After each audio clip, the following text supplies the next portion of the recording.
Chapter 1. Ms. Smith, your husband tried to kill himself.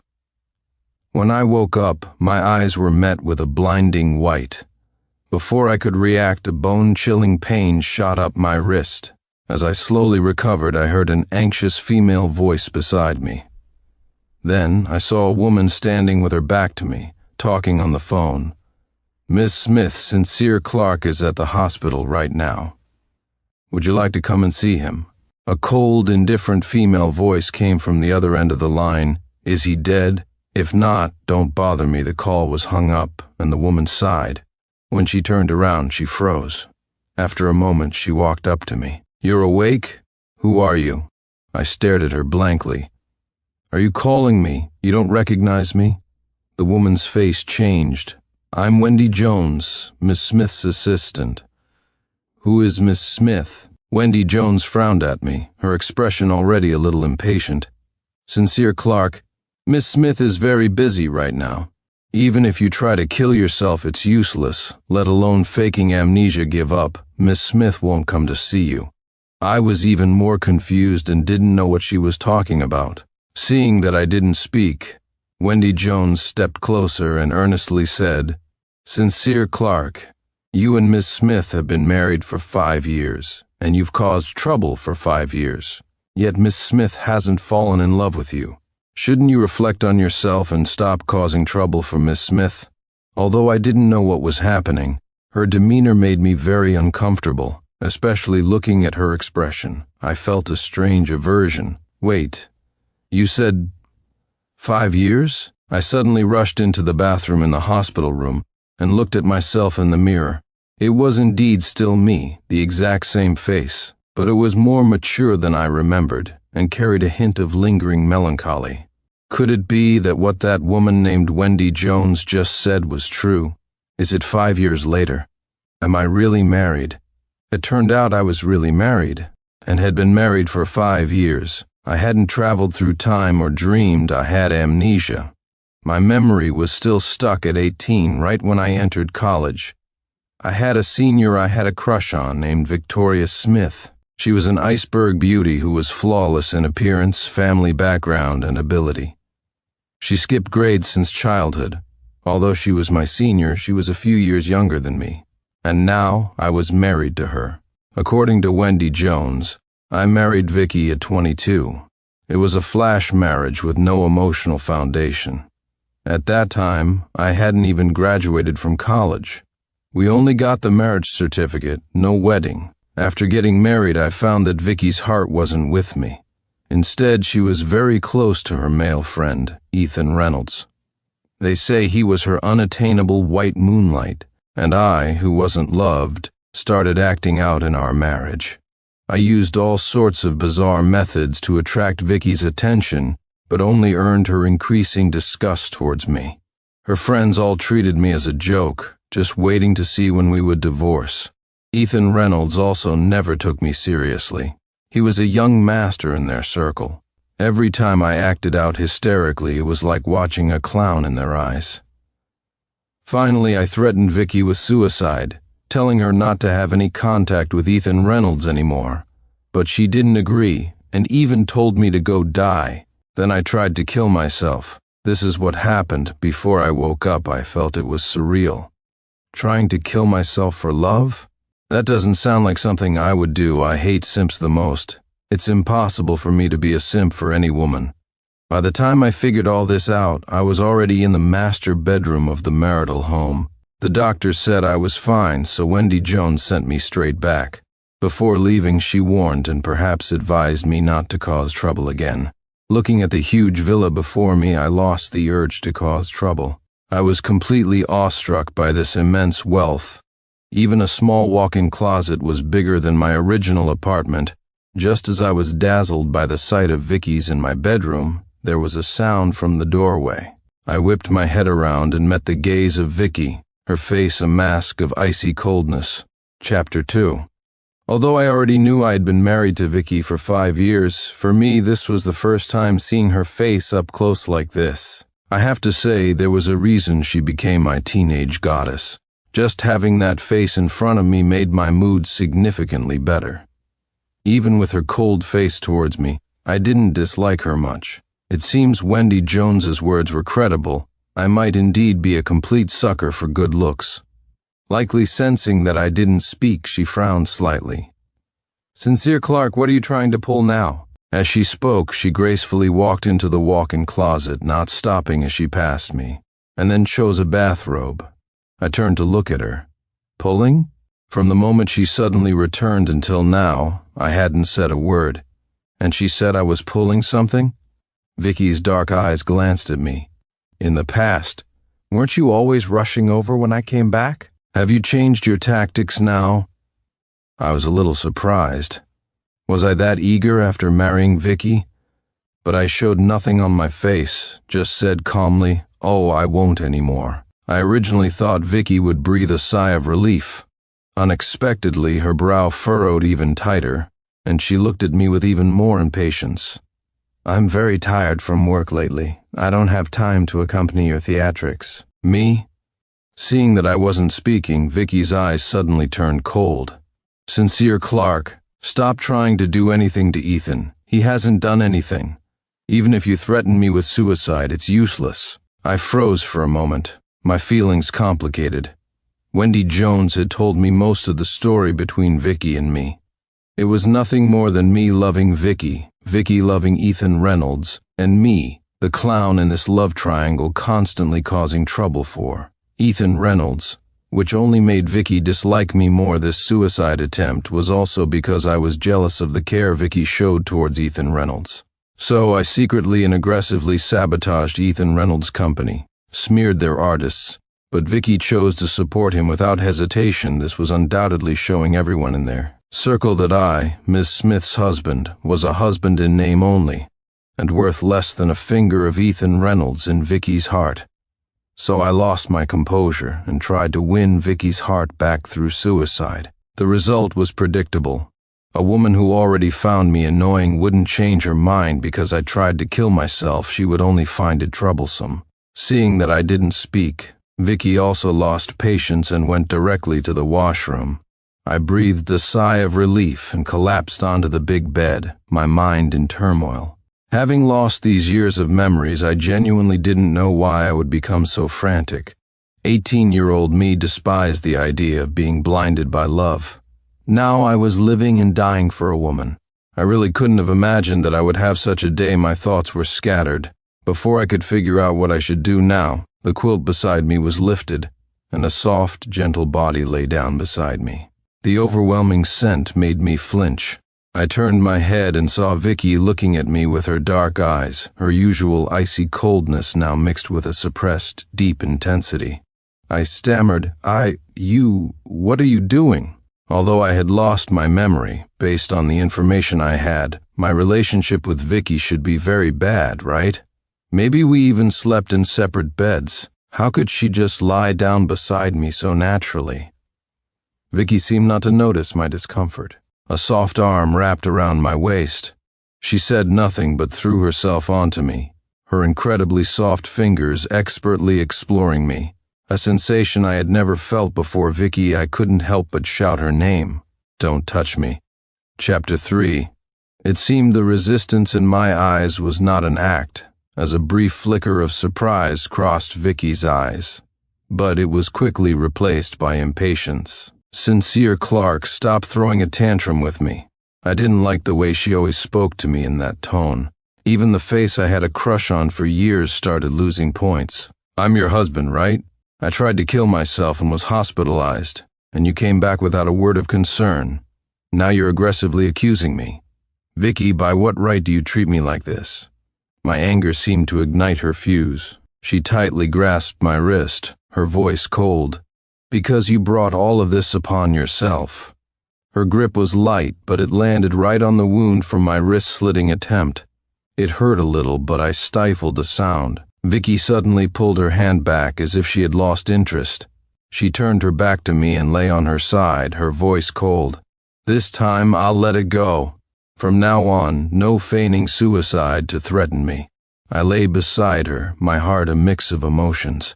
When I woke up the next day, Vicky was no longer beside me. I casually put on some clothes and went downstairs, where I saw her already eating breakfast at the dining table. Mr. Peterson, the butler, was beside her and greeted me. "Mr. Clark, good morning." I stood there without moving. Vicky didn't even lift her head. "Come down and have breakfast." Although it was just breakfast, the lavishness of it made me gasp. I couldn't help but think, as expected of a wealthy family, even breakfast is such a grand affair. I sat opposite Vicky and saw the butler serve me a bowl of sago pudding. I was speechless. What man eats this stuff first thing in the morning? Smelling the mango, I frowned. "Why is there mango in this?" Mr. Peterson said. "This was specially sent by young Master Reynolds. It's also young Master Reynolds's favorite, airlifted from Europe." My appetite vanished instantly. "I'm not eating." Silver cutlery clinked against porcelain, making a crisp sound. Vicky looked up at me, her voice cool. "Sincere Clark, that's enough." I was seething with anger. "Not eating mango bothers you too? Isn't it because this was sent by Ethan that you're not eating it?" Vicky's face was cold. "Sincere Clark, when can you control your jealousy?" "Me? I'm jealous of Ethan Reynolds?" I don't know what 27-year-old Sincere Clark was like in front of Vicky, but he was probably perceived as humble and petty. But no matter what, we were married. Didn't she even know I was allergic to mango? Just as I was about to speak, Mr. Peterson suddenly said, "Sir, young Master Reynolds has arrived." A gentle voice rang out. "Vicky, am I interrupting?" At the doorway, a tall figure walked in. Both the butler, Mr. Peterson, and the helper, Mrs. Davis, were very familiar with him, making it obvious he was a frequent visitor. I only needed one look to know this person was Ethan Reynolds. I noticed the butler's form of address. I was Vicky's husband, yet he only called me Mr. Clark, while calling him young Master Reynolds. The difference in closeness was evident just by hearing it. No wonder 27-year-old me targeted Ethan Reynolds so much. I was her legitimate husband, yet I was always less important than her blatant favoritism towards another man, under the guise of childhood friends. Anyone would lose their composure. Ethan Reynolds looked at me with concern. "Mr. Clark, I heard you cut your wrist. Are you okay now?" I snorted through my nose, not hiding my disdain for him. I don't know what 27-year-old me was like in front of them. Maybe I was cowardly, maybe I loved Vicky so much that I let them boss me around, but the current me is 18-year-old me. I don't love Vicky at all, so there's no need to swallow my anger. Ethan Reynolds looked troubled as he said to Vicky, "Vicky, I'm sorry. Mr. Clark seems not to want to see me. Perhaps I shouldn't have come." "You knew that and still came?" I was direct. "Are you here to see me as a joke?" Ethan Reynolds' face instantly flushed. Vicky coldly reprimanded me. "Sincere Clark, stop being unreasonable." She was trying to protect Ethan Reynolds, and I felt unhappy, my impression of her plummeting once again. The fact that I had married the goddess I had a crush on when I woke up had initially made me a little excited and lucky, but now it seemed Vicky was just so-so. What if she was beautiful and rich? Discarding her own husband like trash, did that make her feel superior? If she had the guts, she wouldn't have married me in the first place. I was indignant.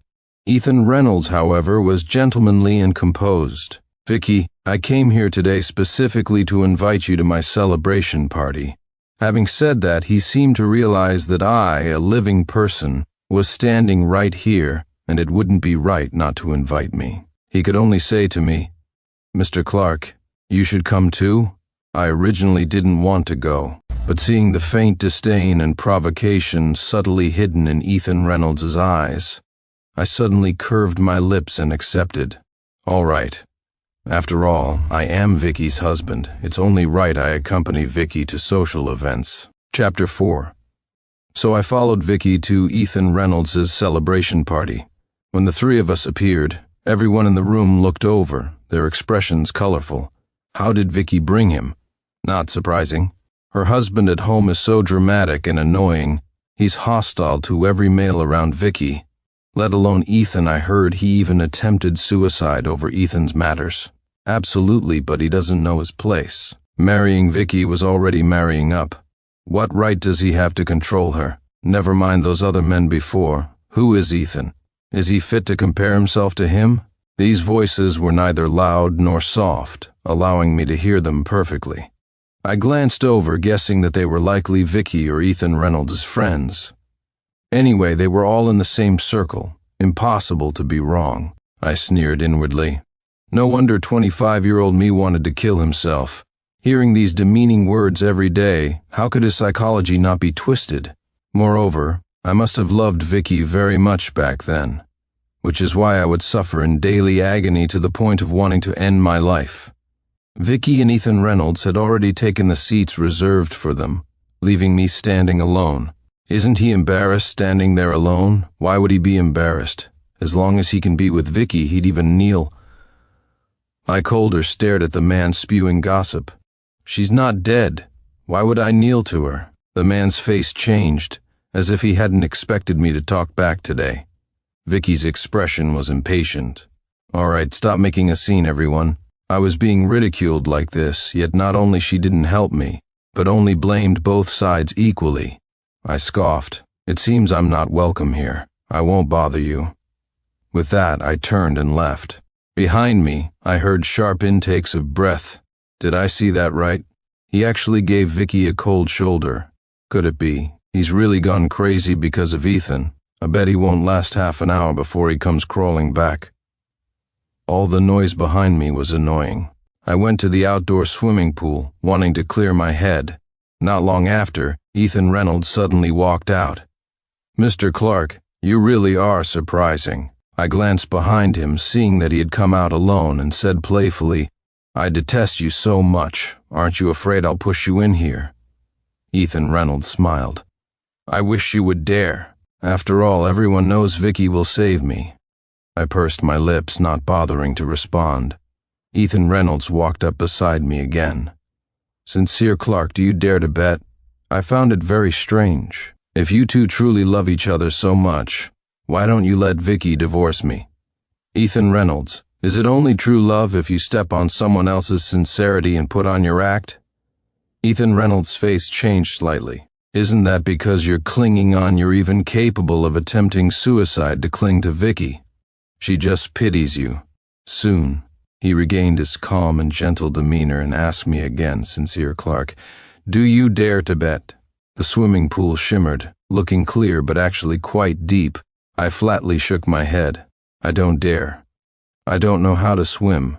Doing something as foolish as trying to kill myself once is enough. No need for a second time.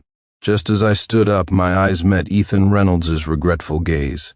He stood behind me and pushed me. Splash sounds of various screams filled my ears. My body hit the water and quickly sank. At that moment, I couldn't feel anything.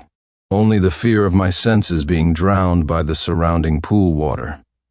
My throat started choking on water, and my lungs felt heavy. I struggled desperately to swim up, but only saw a familiar figure swimming quickly in another direction.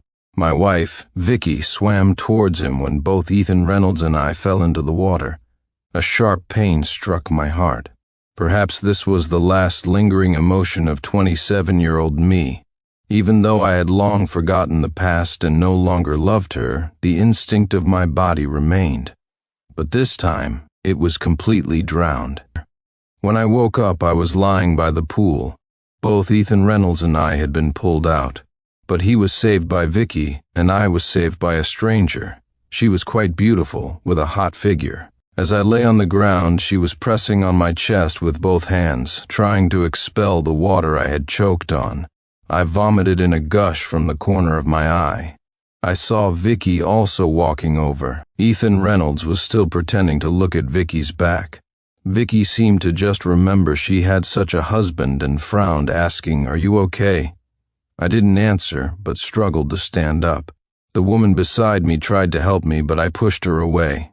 When Vicky stood in front of me, I lifted my hand, originally intending to slap her. But I don't hit women. My hand remained in the air, finally just grasping her neck and shoving her to the ground. A dead silence fell over the surroundings. I could even hear everyone's intentionally slowed breathing. A wealthy and privileged woman like Vicky, A favored daughter of the heavens, probably had never been touched by anyone in anger, not even pushed aside. "Vicky, let's get a divorce." After a long silence, I heard my own voice in the dead quiet. "I don't want anything. Let's just consider that push just now my ex-husband's severance pay." Chapter 5. I had anticipated various reactions from Vicky: anger, shock, disappointment, disgust. But no matter what her reaction was, it was irrelevant to me. Everything around was frighteningly quiet, even more silent than before. I could even hear the sound of water dripping from my body onto the ground, drop by drop, and the unconsciously slowed breathing of the people around. They seemed very shocked that I, who had always been at Vicky's beck and call, had actually laid hands on her. Not only that, but I had also proposed divorce. Vicky was silent for a long time, a clear red mark visible on her beautiful face. She suddenly walked towards me. I felt repelled and took a step back at this instant. Vicky's face became even uglier, even worse than when I pushed her. I already said that push was severance pay. I glared at her. "Vicky, you can't even handle that little bit of magnanimity, can you?" Vicky said nothing, her thin lips tightly pursed. She grabbed my wrist, intent on dragging me away. In the chaos, a slender wrist grabbed mine. The person glanced at me, then at Vicky. Instead of pulling my hand away, she smiled charmingly. "Vicky, he almost drowned just now. Don't be bothered by him, okay?" It was the woman who had jumped in to save me earlier. She was also soaking wet, exuding a different kind of aura. She was completely different from Vicky. Vicky was cold and intelligent, an iceberg beauty. This woman, however, was wildly charismatic and incredibly alluring. I was briefly stunned. Vicky seemed to notice this, and her face instantly became frighteningly grim. She tightened her grip on my hand. "Chloe Brown, he's my husband. In what capacity are you advising me?" Chloe Brown still wore that rebellious expression. From what I just heard her say, "He wants to divorce you?" The atmosphere suddenly became excessively cold. Chloe Brown saw the killing intent in Vicky's eyes and then smiled. "No matter what, I just saved your husband's life. Shouldn't you thank me?" Vicky's expression softened a little. "I'll give you full charge of the West End project." Having said that, she pulled me and left. Behind us rose gasps of surprise, one after another. "The West End project is a huge piece of pie. Vicky just gave it to Chloe Brown like that? That's $100 million project. Even the Reynolds family only got a slice. But she gave it entirely to Chloe Brown. Just because she saved Vicky's husband? No way didn't Vicky dislike that country bumpkin so much." Vicky brought me to a hotel suite. She was very particular and didn't stay in rooms others had stayed in, so even at a hotel she had a suite reserved specifically for her on the top floor. She dragged my wrist, silent the entire time, and made me get into the bathtub. The warm water enveloped my body. I couldn't help but say, "Vicky, can you leave?" She was still the same as before, cold and moody. Ever since I pushed her, she had been in this state. "No," she said in a hoarse voice after a long time. When I was almost done soaking in the tub, she suddenly walked in. I didn't know what she was going to do and was startled. The next second, I felt a weight on me. She tightly embraced me.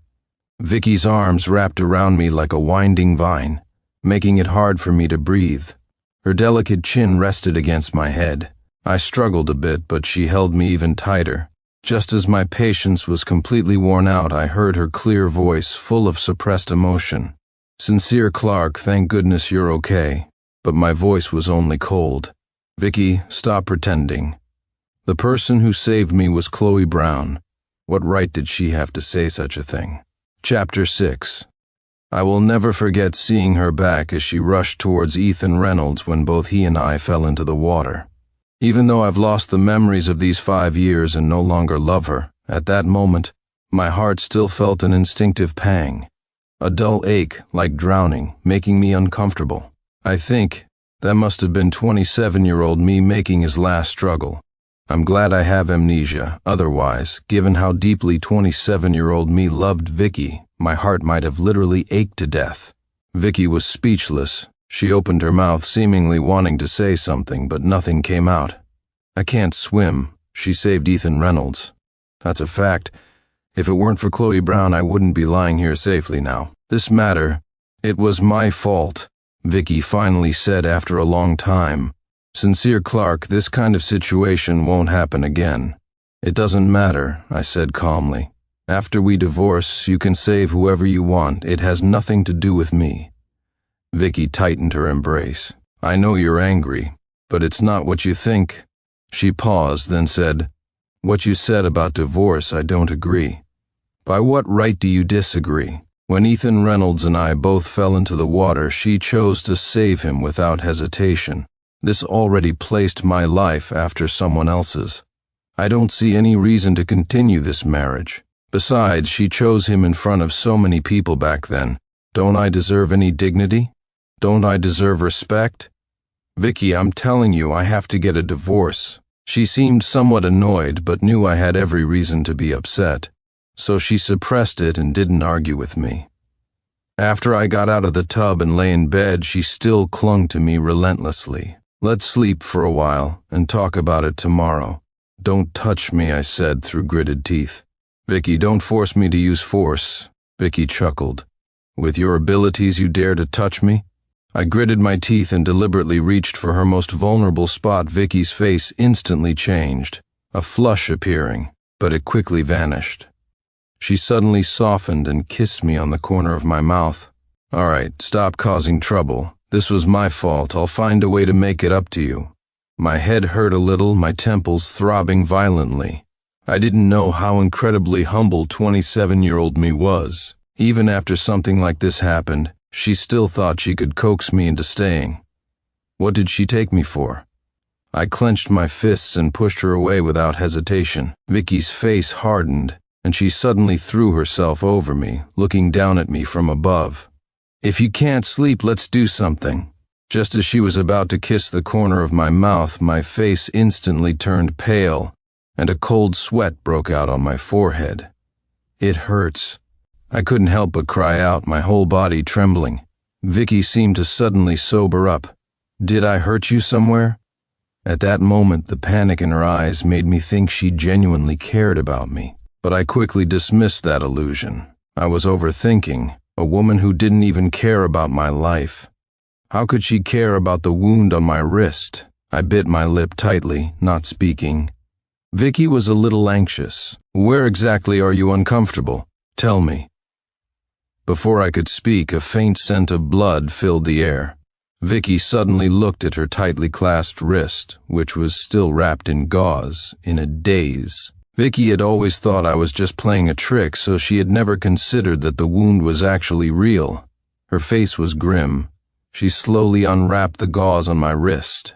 It was already soaked in blood. It wasn't until she saw the gaping wound on my skin and flesh that her pupils abruptly contracted. Sincere Clark.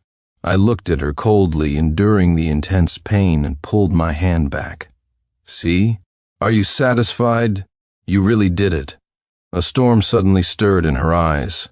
Who gave you permission to try to kill yourself? I stared steadily into her eyes. Do you even care about my attempt to kill myself? You just watched me almost drown. My words were like needles piercing her. I saw her dark eyes flicker, seemingly trying to avoid my gaze. Soon, she spoke again in a hoarse voice. I'll get a doctor to come and take a look at you. Along with the doctor, Ethan Reynolds also arrived. He had changed clothes, his black hair neatly slicked back, looking like a suave and wealthy playboy. He stood at the door, a little nervous. Vicky, is he all right? Vicky nodded, looking intently at him. You should go back and rest. You don't need to worry about things here. I feel bad. Ethan Reynolds sighed, looking gentle and gentlemanly. After all, it's because of me that Mr. Clark almost drowned. Before he could finish, I spoke coldly, interrupting him. You do play the victim quite well. As soon as I said that, Ethan Reynolds' face changed. It's a shame there are no surveillance cameras by the swimming pool. Otherwise, if Vicky heard what you said to me back then, I wonder how she would view you. Chapter 7. In the end, Ethan Reynolds left in a hurry. Presumably, he had benefited greatly from his past attempts at sowing discord with Vicky. Now, I was not playing along with him at all. No matter what he said, I would just throw it straight back at him. He was completely caught off guard, and he probably didn't know why my personality had suddenly changed so much. He had to leave before he gave himself away. I was glad to be rid of him. I didn't want to see either of them. Vicky gave me a long, hard look. "You rest well here. I'll come see you tomorrow." I nodded and said, "It's best if you bring the divorce papers. If you don't write them, I'll find a lawyer to draft them." Her wealth was probably staggering. If she drafted the agreement, there wouldn't be any other trouble, and it would save her from thinking I was coveting her assets. Vicky's eyes darkened slightly. Finally, she only said, "I won't divorce you." With that, she closed the door and left. It seemed she knew that staying here would only be a nuisance to me. Not long after, Vicky contacted me using her phone, asking me to wait for her here tomorrow. I looked at my phone. Initially, I used my own birthday as the password, but it failed to unlock. After thinking about it, I used Vicky's birthday, and it unlocked right away. I scoffed, mocking my future simp self, and immediately changed the password back to my own birthday. The next day, I didn't wait for her at all. I directly contacted Chloe Brown. "This is Sincere Clark." I introduced myself as soon as I started speaking. "Do you have time to grab a drink with me?" "What is it?" Chloe Brown's voice sounded a little hoarse, but with a hint of a smile that wasn't quite a smile. "I want to thank you. After all, you saved my life yesterday. That's just how I am, clear about who I like and dislike. I really don't know what was going on with 27-year-old me. To be so humble for love." "Okay." We agreed to meet at a nearby coffee shop. When I arrived, Chloe Brown was already there. "You're quite punctual." I sat down and said, "All right, tell me, how should I thank you? Any way is fine." Chloe Brown looked at me and suddenly frowned. "How come you seem so different from before?" "Really?" I touched my hair, not wanting others to know about my amnesia. Besides, I wasn't sure about my relationship with this Chloe Brown. From yesterday's situation, it seemed like we didn't know each other well. I managed a slight smile. "How am I different? Maybe because I was startled yesterday." "Sincere Clark, what's wrong with you?" Chloe Brown frowned, her sudden seriousness evident. "We've known each other for so many years. You can tell me if something is wrong." I froze for a moment. "We've known each other for many years? How come I don't have any impression?" Chloe Brown tapped the table. "Don't tell me you've forgotten me," I retorted with a smile that wasn't quite a smile. "Should I remember?" Her eyes scrutinized me, giving me the illusion that she could see right through me. "Sincere Clark, something's off about you. Ever since you woke up from your suicide attempt, you've been really different from before. Is it because of Vicky?" I laughed sarcastically. "Even you can tell I'm different, but she can't. This marriage really doesn't need to continue." Chloe Brown seemed to have heard something incredible. "You're really planning to divorce her? Are you surprised?" I took a sip of the coffee in front of me. "Given what happened yesterday, don't you think it warrants a divorce?" She shook her head. "You were so obsessed with her before, I never thought you were serious about divorce." The corner of her mouth curved into a smile. She looked at me mockingly. "When you married Vicky, you were practically crazy with love.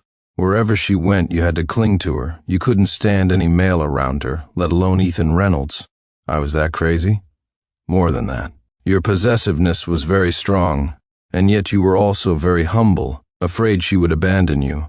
But speaking of which, although she seemed to dislike you very much, she never intended to leave you." She sighed. "After you married her, you wouldn't see any of your old friends, especially female friends. We were college classmates and we went through so much together. Even though I confessed to you and failed, there was still friendship. How could you just cut off contact like that? I only managed to get into Vicky's circle after graduation to see you from time to time, but you pretended not to know me." She said a lot, and I instantly understood our relationship. So, that was the case. She was a classmate I met after I turned 18. No wonder 18-year-old me had no memory of her. So, I met Chloe Brown after 18, she confessed. I rejected her. Then I met Vicky, and we had a flash marriage. After marrying her, I acted like a useless person, mocked by everyone, completely devoid of dignity. I loved her so humbly that I even cut off contact with all my old friends. Chloe Brown had no choice but to infiltrate Vicky's social circle to be able to talk to me. So, you must know me quite well. My eyes lit up. Since I had amnesia, I wasn't very clear about the current situation. I had no idea about my current job either. With her around, things should be a lot easier. I didn't want Vicky to know about my amnesia. Otherwise, the situation would become very troublesome. Chapter 8. Time passed quickly. Although I didn't explicitly say it, Chloe Brown seemed to know I was in trouble. She didn't probe either, just recounted my circumstances over the past 2 years. I generally understood everything and couldn't help but feeling somewhat emotional. 27-year-old me was actually capable of loving someone to such an extent. This was something 18-year-old me couldn't have imagined. Suddenly having 9 extra years added to my age and becoming the simp I used to despise the most, I just couldn't accept it. Just as Chloe Brown and I were chatting and laughing, a familiar voice suddenly came from nearby. "Isn't that Sincere Clark? Why is he with Chloe Brown?" After saying that, he seemed to realize. It must be because Chloe Brown saved him yesterday, so he's showing his gratitude, right? I believe Sincere Clark isn't the type to casually meet with women in private. I turned my head and saw Vicky standing in front of us at some point, with Ethan Reynolds by her side. Vicky looked at me coldly. "I remember I said before that I don't like you being with her." I frowned. "We're about to get a divorce. What the hell does it have to do with you?" I couldn't believe that I would completely cut off contact with my friends just because Vicky didn't like it. Maintaining basic social distance is understandable, but why should I have no friends of the opposite sex? Vicky looked at Chloe Brown expressionlessly. "You saved my husband yesterday, and I've already shown my gratitude with the West End project. You don't need to meet privately." Chloe Brown smiled faintly, her expression somewhat provocative. "Yesterday you thanked me as his wife, but today I'm here as his friend to accept his thanks. Please don't confuse the two." The atmosphere instantly became a little tense. I really didn't want to see them being an eyesore here, so I picked up my bag to leave.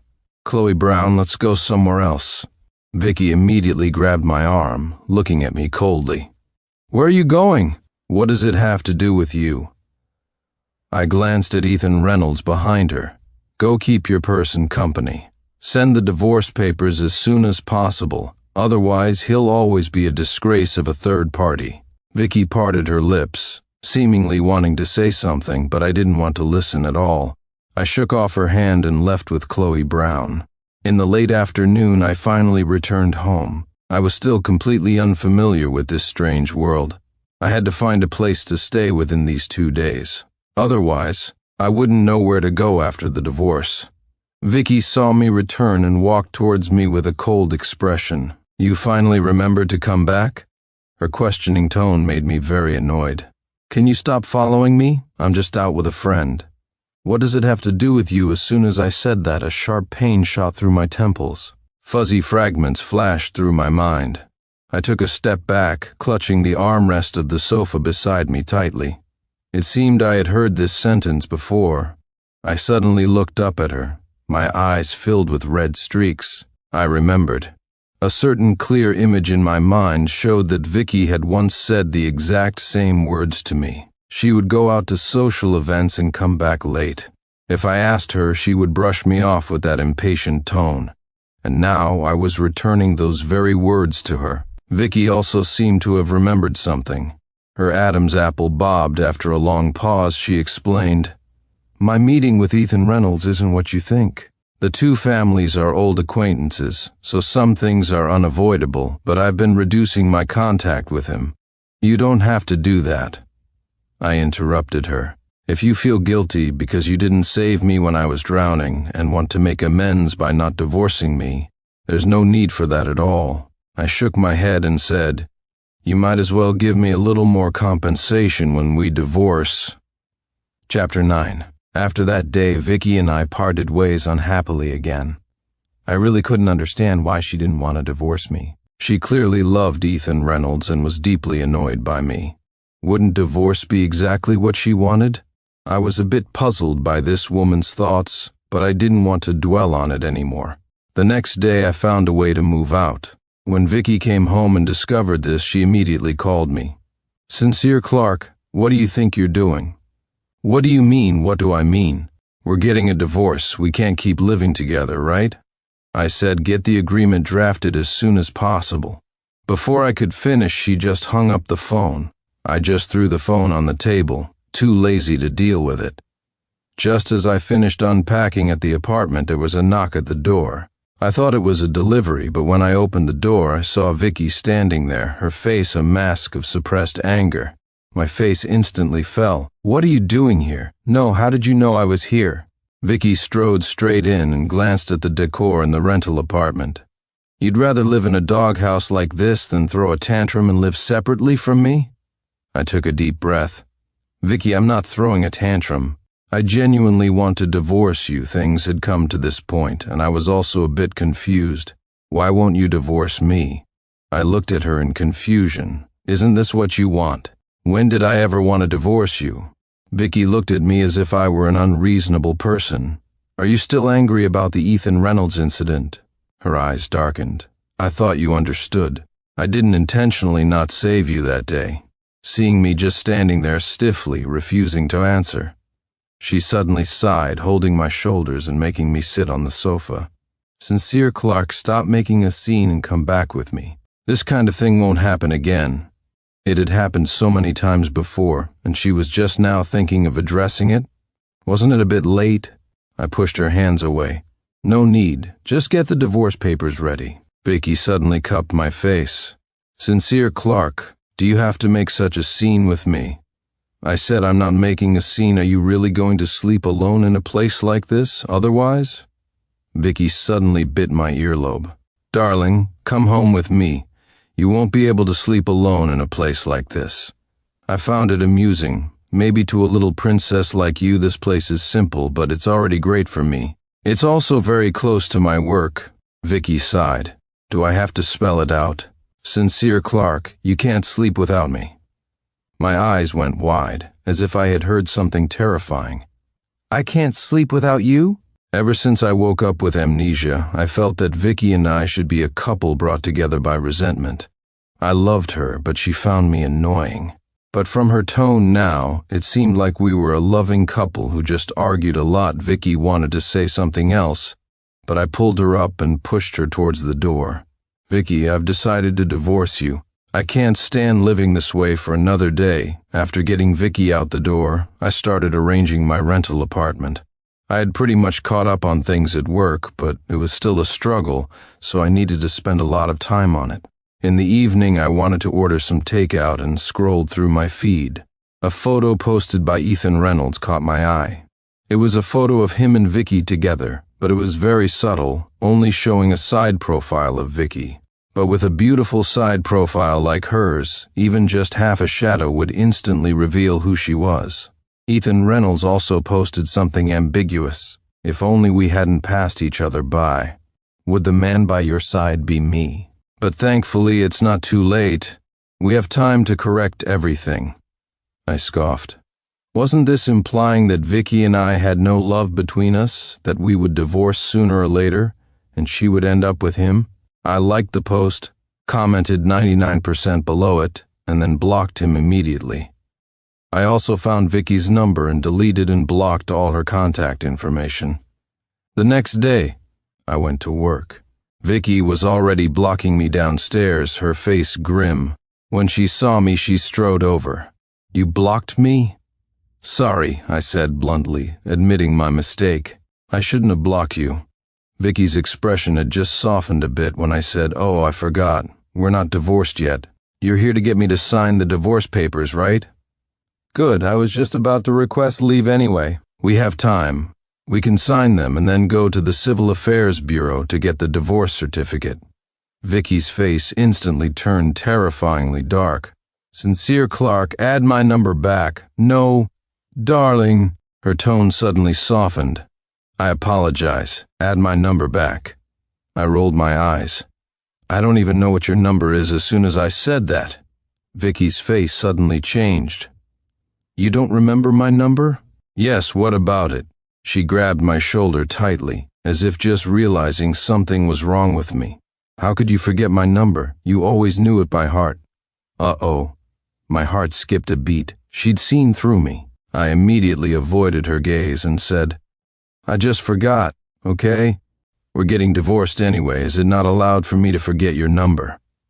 Sincere Clark. What is wrong with you? Vicky stared intently at me. Ever since you woke up from the suicide attempt, you've been like a completely different person. Chapter 10. Afraid she would see through something, I shook off her hand. Isn't that normal? After experiencing something so traumatic, people are bound to change a bit. Are you expecting me to be exactly the same as before, following you around like a shadow, always humble, always without dignity? Vicky looked at me, a dangerous flicker in her eyes. She completely ignored my perfunctory words and silently grabbed my phone, skillfully trying to unlock it. Only to find the password was incorrect, she frowned. You changed the password? Yes, what about it? Your old password was my birthday. Vicky looked at me coldly, but a hint of hurt flashed in her eyes. I really didn't want to tangle with her about this. Vicky, give me my phone back. I still need to request leave. If you want, I can buy the entire company for you. Do you really need to go to this office? Saying that, she tried the password several more times. Our wedding anniversary. Password incorrect. She pursed her lips, then used my birthday, and it finally worked. She gave me a long, searching look, said nothing, and changed the password to our wedding anniversary. I snatched the phone back, tried to unlock it, but couldn't. I was furious. Vicky, by what right did you change my password? The password is our wedding anniversary. You can change it back. I froze. How would I remember our wedding anniversary? I had amnesia. My understanding of her was limited to my crush from years ago. Now that I knew her truly awful nature, her beautiful face, hot figure, and immense wealth couldn't sway me. It was impossible for me to actively try to learn these trivial details. You forgot, didn't you? Her eyes were like an eagle's, trying to see through me. She gripped my shoulder tightly. You have amnesia. She said those words with absolute certainty. I did have amnesia. Once Vicky discovered this, the progress of the divorce stalled immediately. Knowing I had amnesia gave Vicky even more reason not to divorce me. You just don't remember. You don't not love me. Those were her exact words. Sincere Clark, you won't divorce me after you remember. Her words made me deeply uncomfortable. I was also afraid that if I did remember, I would turn back into that humble 27-year-old Sincere Clark. That version of me was simply pathetic. So I would rather never remember anything. Returning home from the office, I opened the door. Just as I was about to put my bag on the sofa, I saw a dark shape sitting there, looking up at me abruptly. Sincere Clark. She said my name. I was startled. When did you get here? No, how do you have the key to my rental apartment? Vicky said. I contacted the landlord. I was very impatient. Give me the key. I'll change the lock tomorrow. She said nothing, just looked at me with that complex expression. How much have you forgotten? I haven't forgotten anything, I said impatiently. I'm divorcing you because I don't love you anymore. How many times do I have to tell you? Before I could finish, Vicky suddenly grabbed my arm and pulled me into her arms, wrapping her arms around my waist. She held me tightly, burying her face in my waist. The position was a little awkward, but Vicky didn't seem to have any other intentions, just wanting to lean on me. Don't say such things. You have amnesia. I won't hold it against you, she said in a hoarse voice. When you remember, I'll settle the score with you. My expression was impatient, my emotions on the verge of annoyance. Vicky, are you done or not? You don't love me at all. You're not good to me at all. Why should I stay by your side? So what if I have amnesia? I don't like myself at all when I'm following you around, completely losing myself.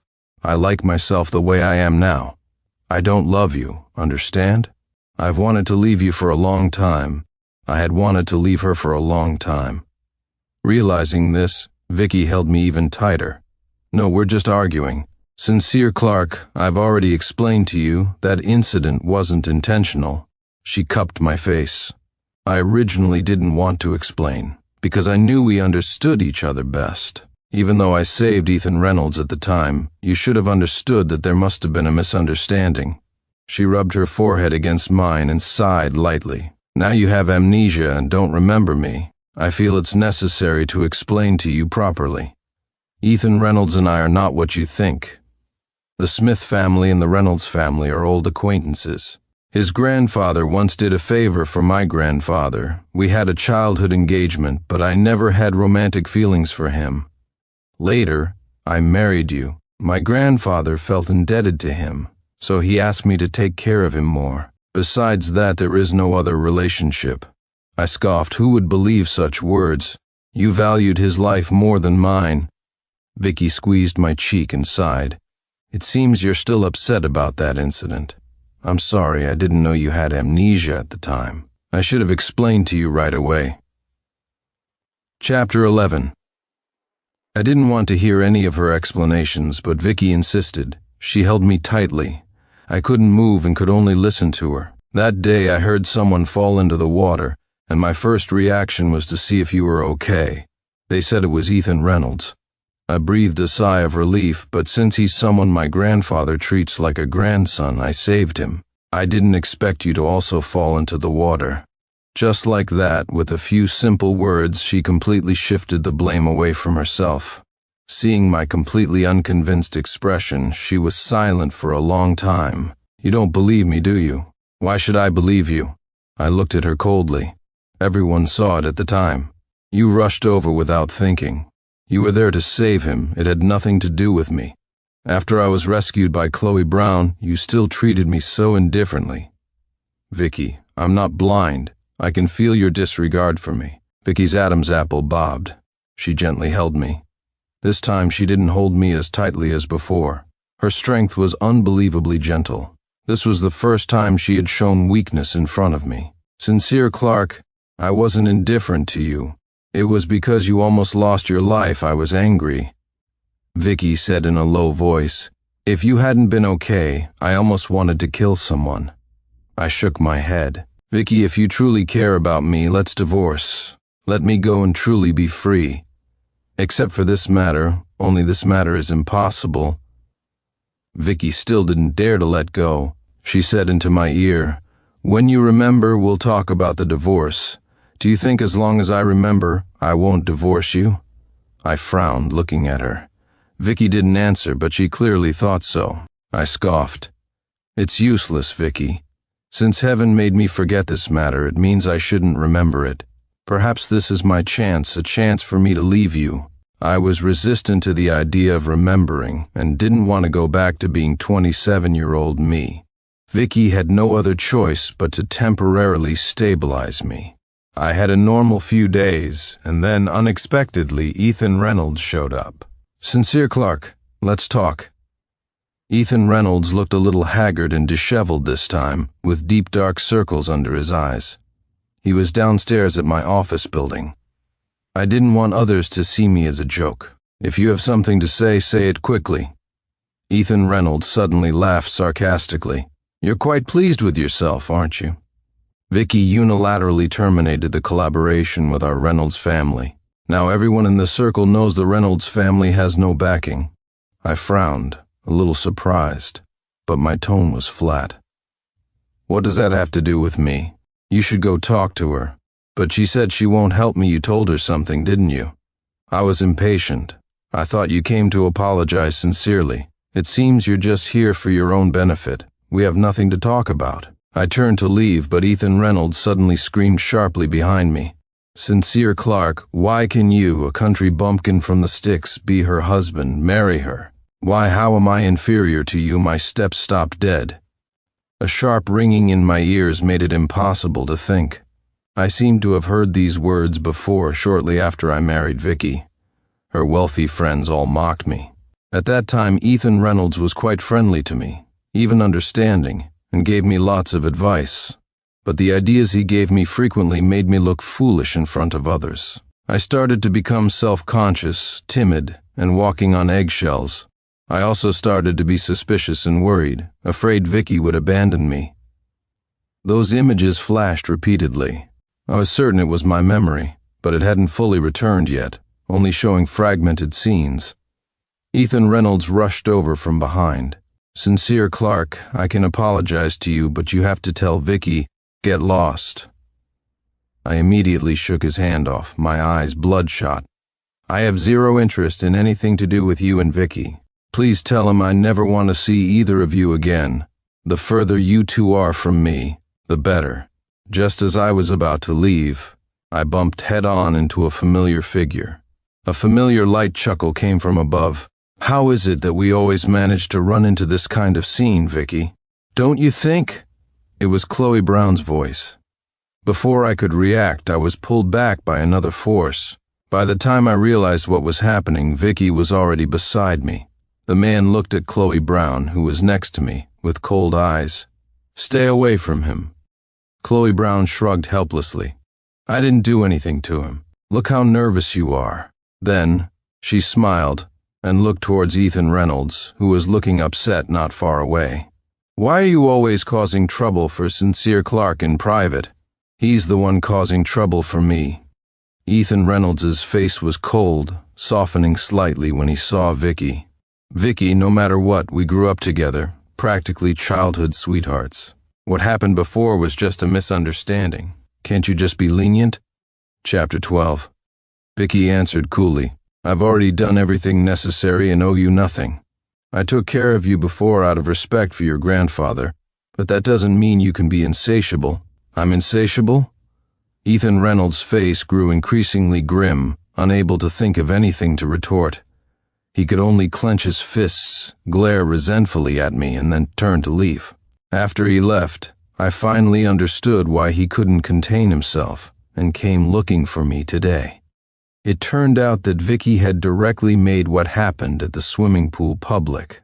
She said that there was never a choice between me and Ethan Reynolds. She would only save me.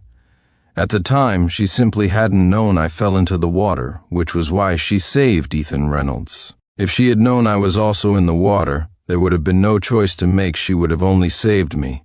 Her words were straightforward, almost completely denying that Ethan Reynolds was important to her, let alone more important than me. I had been ridiculed by people in their circle because of this incident before. My wife didn't care about my life, and everyone was watching me, waiting to see when I would be cast aside. But I hadn't expected such a significant reversal. Those people were watching Vicky's attitude. Since Vicky said that, it meant she was publicly supporting me and undermining Ethan Reynolds in front of everyone. No wonder Ethan Reynolds was so devastated and rushed to find me. It seemed his interests weren't just harmed, the image he had maintained had also plummeted. But I was very confused. If Vicky didn't have any extra feelings for him, why did I treat Ethan Reynolds as an imaginary enemy for so many years in the past? Those fragmented images reappeared before my eyes, my head aching dully. I couldn't help but shake my head. Seeing this, Vicky's eyes flashed with worry. She quickly supported me. "Are you not feeling well somewhere? I'll take you to the hospital to get it checked." "I'm not going." I shook her hand off. "Just keep control of your Ethan Reynolds so he doesn't cause me trouble in the future. You don't need to worry about anything else." "Don't worry, I won't give him that opportunity again," Vicky said in a low voice. "I won't make such a mistake again." Chloe Brown was still standing nearby and said abruptly, "You can choose not to make mistakes again, but not all mistakes can be forgiven." I felt she was absolutely right and wholeheartedly agreed. Vicky, however, looked at her coldly. "The West End project has been given to you as a thank you for saving him, but don't push your luck." Chloe Brown suddenly chuckled. "I did save him. I'm his lifesaver. He can't swim. If I hadn't stepped in that day, you wouldn't have a husband. What kind of attitude are you showing towards me, someone who saved his life?" Vicky's eyes were sharp, a cold glint flashing within them. "How did you know he couldn't swim?" Chloe Brown's expression rarely showed a trace of mischief. "What do you think?" Then she sighed. "Since you two are getting a divorce, I won't keep hiding anything. I've known him for a long time and confessed to him before, but later he fell for you.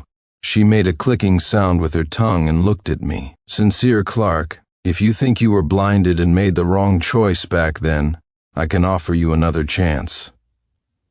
Almost the next second, Vicky rushed forward. The two of them started fighting fiercely. I had never seen the always cold and detached Vicky show such intense emotional fluctuations, nor had I ever seen women fight. I just let the two of them duke it out there. I had no interest in breaking up a fight. Childish people. I shook my head and went straight back to the office. I just didn't expect Vicky to be even faster than me. When I reached the ground floor of the office building, Vicky was already standing there. There was a bruise on the corner of her mouth. When she saw me, her eyes lit up. "I'll pick you up after work." I looked at the injury on her face. Vicky awkwardly avoided my gaze and said, "Don't worry, I'm not badly hurt, she's worse." I scoffed. "Who told you I was worried about you? Don't flatter yourself." Vicky's brows furrowed, but she still said, "I'll pick you up after work." I was starting to lose patience. I said I want a divorce. "Which part of that didn't you understand?" Vicky's expression suddenly became a little hurt. Lowering her voice, she said, "Sincere Clark, you have amnesia now, so you don't remember your feelings for me. You'll remember eventually." "Why would I want to remember?" "Just because you and Ethan Reynolds are innocent? But the damage from the past is real, and my determination to divorce you won't change. Or do you think that if I remember, I'll go back to being that humble and insignificant person, and you can just beckon me back with a snap of your fingers?" I wasn't thinking that. Vicky's voice was dry and hoarse. Seeing her like that, I suddenly felt a sense of powerlessness. I looked into her eyes seriously. "Vicky, when I woke up, I had lost all my memories. I was scared. When I found out you were my wife, I was happy, because I had known you before and thought you were a good person." Chapter 13. "Vicky, I've always had hopes for marriage, thinking I would marry a kind wife. But I never thought my future wife would be a person like this. While disappointed in you, I was also disappointed in myself. I've always looked down on simps in relationships, yet under the guise of love I let you hurt me, turning me into someone I wasn't at all. Since I woke up with amnesia, I have never felt your love. It has all been perfunctory and impatient. So what if you and Ethan Reynolds are innocent? You haven't fulfilled your duties as a wife at all. You let him hurt me, and you also hurt me. I don't think this marriage needs to continue. Let's get a divorce." I said a long passage, all from my heart. At that moment I seemed to see some kind of light fragmenting in Vicky's eyes. I turned around and didn't look at her again. After that day I refused to hear any more news about Vicky. People in that circle are usually snobbish. After hearing what happened last time, they started trying to get information from me. Some people wanted to curry favor with me, but I didn't play along. I just did my own thing, waiting for the day Vicky would finally agree to a divorce. When it was time to get off work, I stretched. I was planning to ask Chloe Brown out for dinner to properly thank her. Just as I walked out of the company building, I saw a black luxury car parked there. Colleagues around me were whispering and giving me knowing looks. I couldn't show my displeasure, so I just managed a slight smile. I saw Vicky leaning against the car door. Her figure was striking, and her face attracted attention everywhere. I cursed inwardly and walked past without looking at her. Vicky immediately walked towards me. "Sincere Clark." She called my name, her tone gentler than ever before. I frowned, not showing much patience for her. "Are you here to deliver the divorce papers?" The smile on her face froze for a moment, but quickly returned to normal. She deliberately changed the subject and pulled out a car key from somewhere. "Sincere Clark, do you like it?" A wave of gasps immediately rippled through the crowd. Those were my familiar colleagues. Because of the amnesia, I hadn't dared to get too close to them lately. I didn't expect Vicky to make such a vulgar gesture. I replied subconsciously, "I don't like off-road vehicles." That's what I said, but when I saw the car key, the excitement in my heart was real. "So I like off-road vehicles," this surprised me. 18-year-old me didn't like off-road vehicles at all. I liked sports cars. More and more people were gathering to watch. I felt a little uncomfortable and urged Vicky to leave quickly, but she stood there motionless. I had no choice but to take her hand. "Let's talk in private." So Vicky brought me into the car. By the time I realized it, I was already seated in a restaurant. "Have dinner with me," Vicky looked at me, her expression a little lonely. I frowned. "After this meal, will you agree to divorce me?" Vicky didn't speak. After a long silence, she said, "If you don't have this meal with me, I won't divorce you." "All right, you said it." I immediately picked up a knife and fork. It seemed she had meticulously prepared for this. There was red wine, candles, and various flower arrangements. It was a very romantic Western meal. It wasn't very filling, but it looked beautiful. I finished quickly and wiped my mouth. "I'm full. I'm leaving now." The moment I stood up, Vicky looked at me hurtfully. "Sincere Clark, did you forget what day it is?" "What day?" I froze. Vicky immediately clenched the knife and fork in her hand. After a while, she said sadly, "Today is our wedding anniversary." Wedding anniversary? There was no memory of it in my mind. I searched for a long time and couldn't remember at all how we used to celebrate it. Seeing her look so sad, I resisted the urge to be sarcastic and said flatly, "Well, that's good too. We can consider this our last dinner together." She remained silent, a shadow cast beneath her eyes. From my angle, it only served to make her already delicate features look even more alluring. I understood her desire to salvage the relationship, but I genuinely didn't feel there was any need to save our marriage. I said, "Excuse me, I'm going to the restroom." Then I turned and left. There was a large mirror in the restroom. I turned on the faucet, and the cold water on my skin calmed me down. Looking at myself in the mirror, I told myself not to look back. I splashed some water on my face to sober up. Just as I turned to leave, I saw Vicky walking towards me. Her eyes were so deep, carrying a strong, complex emotion that I couldn't decipher. "Sincere Clark, please remember everything, quickly." Before I could react, my back hit the wall behind me. She kissed me, wrapping her arms around my waist, clinging to me like a vine. Chapter 14. She kissed me, her voice gentle, but her actions were urgent. "Vicky, let go of me." I don't know how long it lasted. I was covered in her sweet scent, but I still only wanted to push her away. "Vicky, it's no use." I knew she was so persistent only because I had amnesia. She believed that if I just remembered, I wouldn't be able to bear divorcing her. It's useless. I know myself very well. Even if I no longer love you because of amnesia, I can feel that even if I remember now, I will still divorce you. The moment I finished speaking, I saw a look of something akin to panic appear on Vicky's face. I had never seen her like this before. She almost forcefully grabbed my hand, her fingers interlocked with mine, gripping so tightly it hurt a little. "No, Sincere Clark. You love me very much. We are deeply in love. You've just forgotten." "In love?" I felt like laughing. I abruptly stepped back, but my head hit the wall behind me.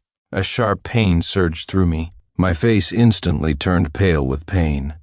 Vicky looked a little flustered. "Sincere Clark, what's wrong? Are you okay?" I endured the pain and pushed her away. "I'm fine, don't touch me." Vicky could only stand beside me, holding me gently. She didn't want to restrict me, but also didn't want to let go. Her breath was very close to me. She was practically kissing me frantically. My body was weak. I couldn't resist her advances at all. But at this moment, the pain in the back of my head caused clear images to constantly appear before my eyes. My body felt a little weak, and I stumbled. Vicky supported my head while kissing me more intimately. In this situation, those fragmented clips became more and more coherent, until they turned into memories I couldn't be clearer about. I remembered our first time, how we got together, how we got married. I also remembered how Ethan Reynolds and his friends mocked me, embarrassing myself in front of her in-laws, being ridiculed in front of Vicky's friends. I remembered again how we argued over Ethan Reynolds. So that's how it was.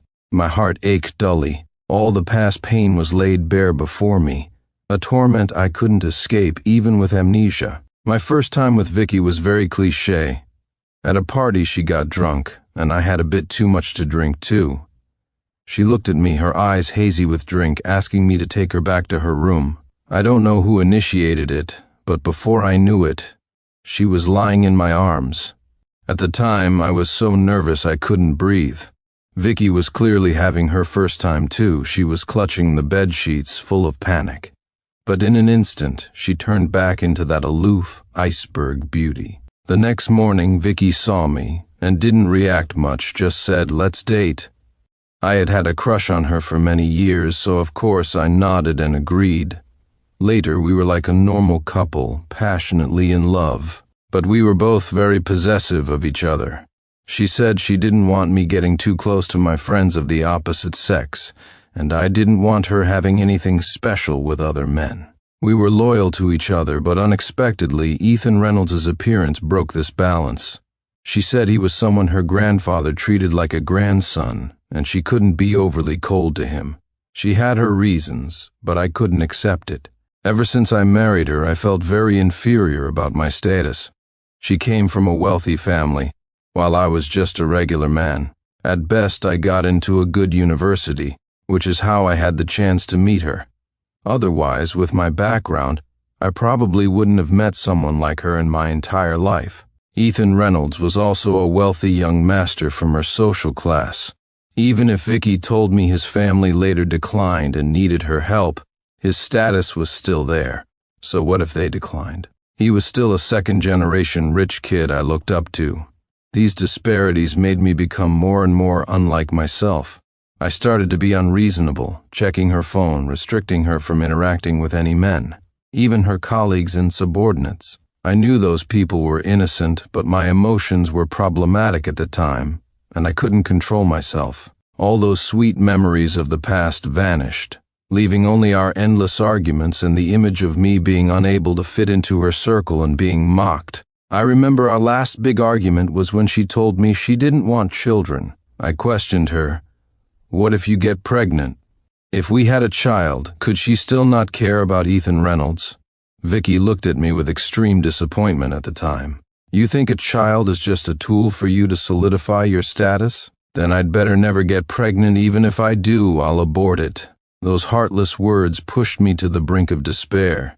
Meanwhile, everyone in their circle was saying that even if the Reynolds family went bankrupt, Vicky would help them. I begged her not to, but Vicky still did. The double blow was too much to bear. I threatened her that if she went, I would kill myself. I had made many suicide attempts when emotionally agitated before, but none were serious.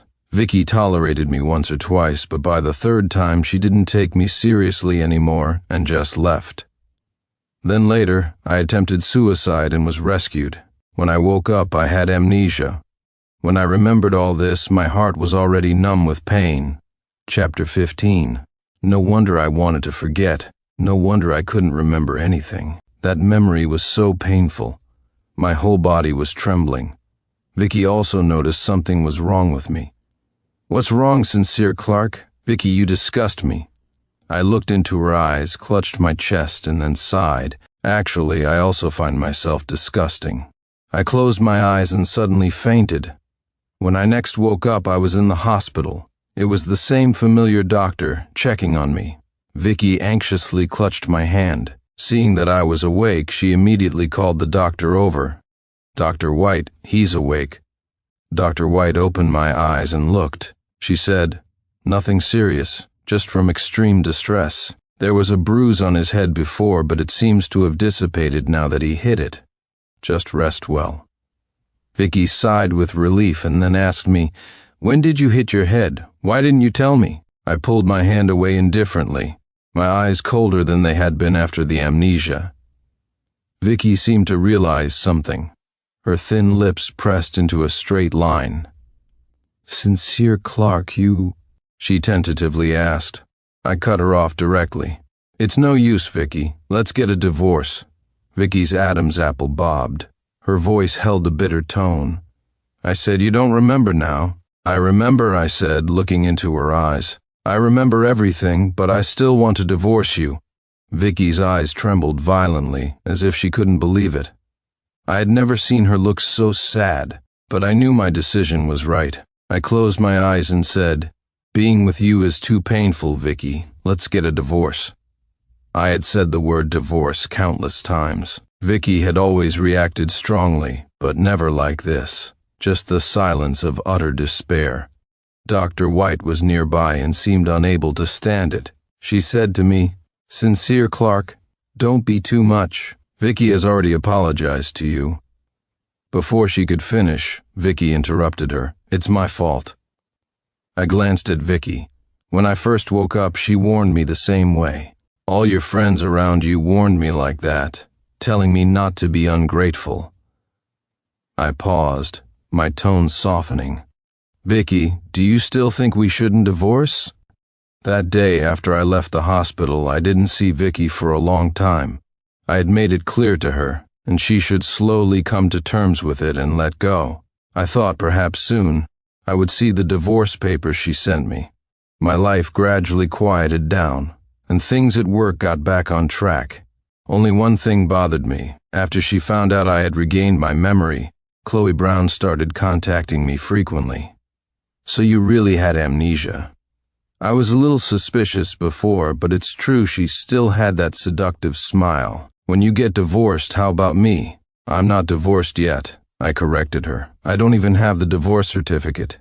Your behavior now is that of a third party. I advise you to be more self-respecting." I said this, of course, not because I couldn't bear to leave Vicky, but because I didn't want to rush into another relationship so quickly. Besides, although Chloe Brown had never been a third party, she had indeed interfered when my relationship with Vicky hadn't been resolved yet. I was very grateful to her for saving my life at the time, but that was all. "I only have gratitude for you, no feelings. Is there any need to be so absolute?" Chloe Brown put on a heartbroken expression, but then seemed somewhat relieved. "I was just trying my luck. Sincere, Clark, I gave up on you a long time ago. I was just upset seeing you weren't doing well. I understand." I hugged her. I suddenly saw Vicky walking towards us in the distance. I felt impatient. I was about to leave when Vicky suddenly rushed to the side and dry heaved a few times. Chloe Brown's expression immediately changed, looking a little unpleasant. "Is Vicky so disgusted by seeing us hug that she's throwing up? And no, I don't feel well." Vicky's voice was strained. Suddenly realizing something, I exchanged a glance with Chloe Brown. Her face also fell. She suddenly looked at the extremely uncomfortable Vicky. Could it be? Vicky's eyes lit up. She seemed to have thought of that possibility too. A child. I violently shook my head. No way. I closed my eyes, feeling dizzy. I suddenly remembered that at the time I was completely desperate and wanted to commit suicide. It was because Vicky had told me she didn't want children. If she got pregnant, she would abort it. Seeing this, Vicky immediately ignored her discomfort and stepped forward, choking back tears. "Sincere, Clark." I felt very impatient and also didn't want to face the possibility that she might actually be pregnant. My mood was agitated. "Besides divorce, I don't want to see you anywhere else." Vicky wiped her mouth and sadly took out another car key. "You don't like off-road vehicles. What about a sports car?" "I don't like those either," I looked at her coldly. "I don't like anything that's yours." Chapter 16. Vicky's eyes turned crimson. "You don't like off-road vehicles, you don't like sports cars. What about houses, shares? Anything I have I can give you." "I have no other way," she said, almost pleading. "We can argue and make a scene however you want. I just don't want to divorce you." I didn't want to be watched on the street, so I grabbed her arm and pulled her into the car. After the car started moving, her face grew paler. I sighed and awkwardly asked, "Are you okay?" Vicky immediately sat up straighter, shook her head and said, "I'm fine." After saying that, she touched her stomach, her face full of anticipation. I was choked up and didn't know what to say. After a while, I suddenly calmed down, took a deep breath and said to her calmly, "Vicky, you really don't have to be like this. Actually, I don't blame you. Besides the fact that I was very upset when you saved Ethan Reynolds at the time, I've thought things through about the later events. We are simply not compatible. Although you didn't give me a sense of security, I also lacked confidence, which is why I was suspicious and neurotic and did a lot of things that annoyed you. So to speak, I'm not entirely without fault. We both have issues in reaching this point. Thinking about it, I found it somewhat amusing myself. Although I didn't want to see Vicky, the person I used to be was annoying even to myself. I would cling to Vicky every day, having eyes only for her, with my entire heart and mind focused only on our love, as if the whole world didn't matter. That version of me was certainly lacking in charm. Even I didn't like him, let alone Vicky. I didn't dislike it, Vicky said in a hoarse voice. I was indeed impatient, but I never thought about divorcing you. I thought that even if we argued and fought, we would spend our lives together. But I don't want to live that kind of life anymore. I shook my head. Ethan Reynolds was just a catalyst between us. The fundamental issue is that we are not from the same world. I cannot trust you, and it's impossible for you to indulge me unconditionally. Over time, we will become very tired, and new problems will arise. Vicky, we are adults now, let's not be so immature anymore. The black Cullinan drove away. I insisted that Vicky not drive me back. Standing downstairs looking at her receding figure, I sighed. If there really is a child, I had very little family connection. My relationship with my parents wasn't deep. After they divorced, they both started their own families. After meeting Vicky, I always wanted to have a harmonious and perfect family of 3 clinging to her like a lifeline. The tighter I held on, the faster she slipped away. I had always wanted a child very much. So, after she said those words, I completely gave up on her. I thought even if Vicky didn't want the child, as long as she gave birth to it, I could raise the child on my own. That would be good enough. But she didn't give me any hope at all. I should be as heartless as her, but when I thought about that being my bloodline, I couldn't bring myself to be cruel. Today is a day off. I went to the hospital for a brain scan. When I was getting ready to go home with the report, I suddenly saw a man I hadn't seen in a long time on the street. Sincere Clark, what do you have in your hand? Ethan Reynolds suddenly appeared. I was startled and subconsciously stuffed the brain scan report into my bag. What does it have to do with you? What's it to you? I was very wary because Ethan Reynolds looked utterly abnormal now. His face was haggard, his eyes unfocused, and he hadn't even had time to change his clothes. It was as if he had gone through a major upheaval. Seeing me avoid his gaze, he directly rushed over to snatch my report. He was raving, and clearly not my opponent. Suddenly he screamed in a high-pitched voice, "Do you know Vicky is pregnant? She's pregnant with your child. Why have I lost everything, but you've made Vicky pregnant? I am the golden child. I'm Vicky's childhood sweetheart. Why should you, someone who came later, occupy her what? Vicky is really pregnant." My mood was very complex. I didn't even pay attention to Ethan Reynolds' madness. Why, if you have something to say, go find Vicky directly. It has nothing to do with me. I took a step back, not wanting to listen to his ranting.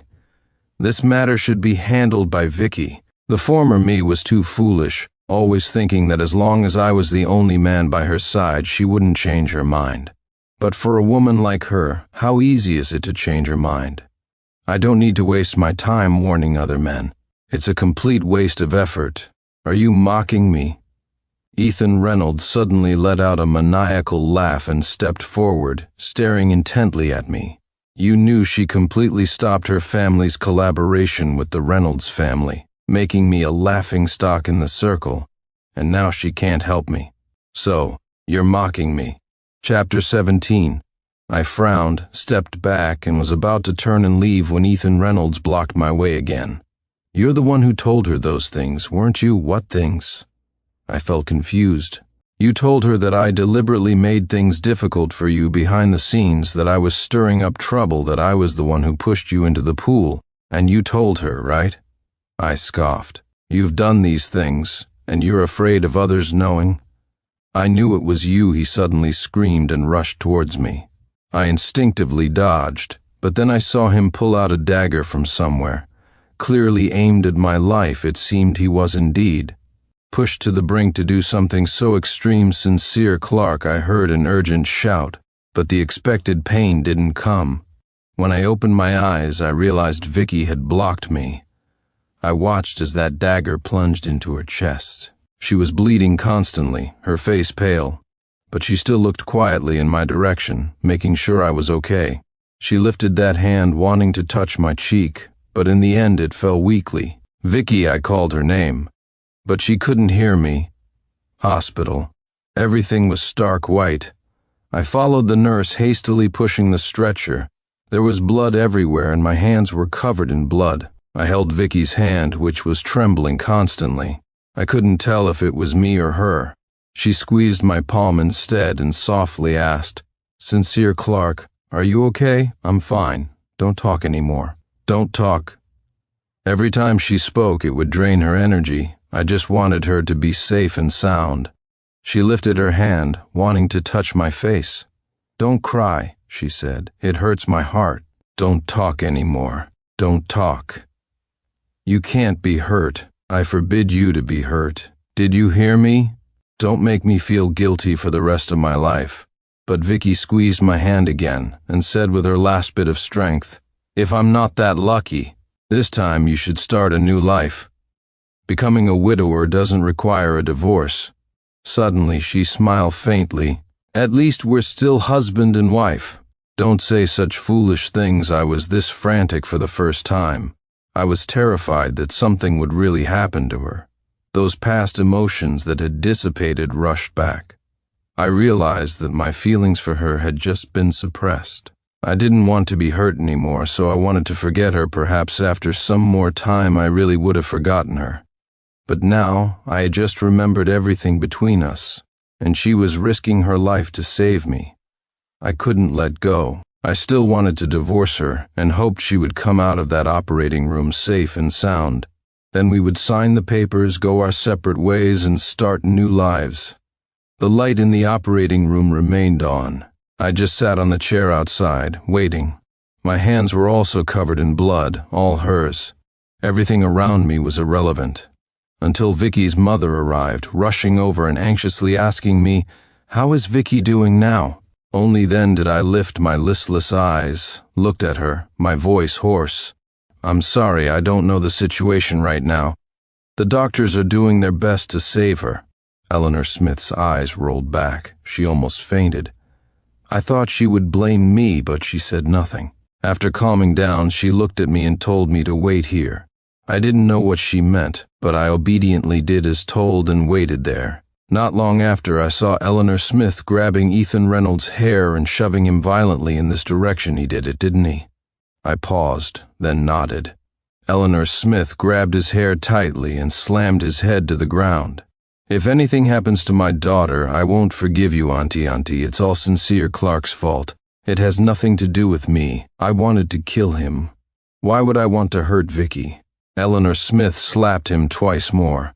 "Do you think by saying that I'll let you off? He's my daughter's husband.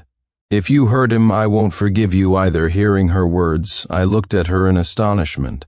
I had always thought she disliked me, but I hadn't expected her to say something like that. I even thought she would blame me. After all, Ethan Reynolds' intended target was indeed me. Vicky took the knife from me. "Why? Auntie, you used to like me so much." Ethan Reynolds' voice broke down. "That's because I was blind before," Eleanor Smith said hatefully. "I did like you before. I watched you grow up since childhood, so I knew you well, but feelings can't be forced. My daughter doesn't like you, and I can't force you two to be together, even if I thought the person she chose wasn't suitable for her. At least Sincere Clark has a good heart. As it turns out, Vicky's judgment is better than mine." Eleanor Smith said heartbrokenly, "I know everything you've done. Out of respect for your grandfather, we didn't hold it against you.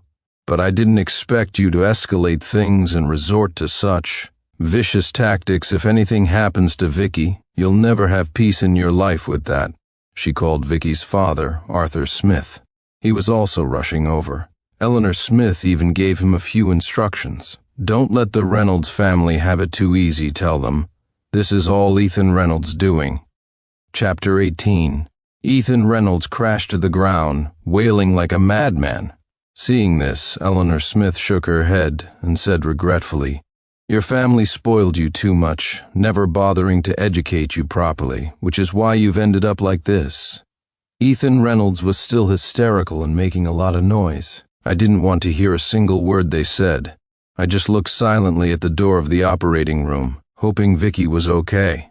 The light in the operating room went out. My eyes lit up. I immediately said to the two beside me, "Quiet down, the surgery is over." Eleanor Smith immediately shut her mouth, lifted her hand, and ordered the bodyguard to drag Ethan Reynolds away. She glanced at me and said nothing. We both understood each other without needing words. She and I were not in the same social class at all. Our relationship could not be described as warm and friendly, only as mutually respectful. The doctor came out. Both of us stepped forward at the same time. "How is her condition?" the doctor sighed. "She's undergoing suturing now. The specific situation depends on her will to survive going forward." His words were euphemistic, but both Eleanor Smith and I understood what he meant. After a long silence, Vicky was taken to a VIP ward for observation. Eleanor Smith and I went in. Neither of us spoke. Perhaps we were too exhausted to say anything.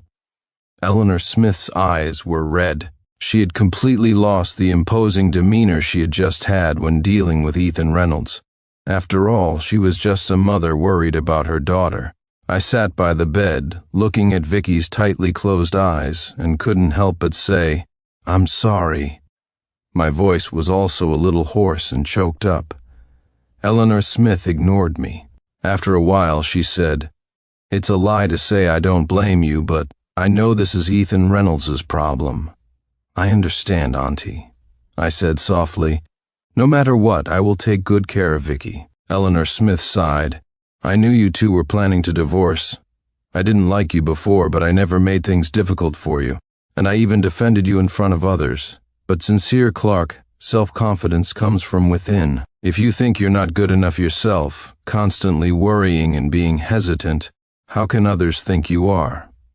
Eleanor Smith and Arthur Smith only had this one daughter. In most cases, they respected her personal wishes. After Vicky and I got married, she had heart-to-heart talks with her parents, not wanting them to interfere too much, and they agreed.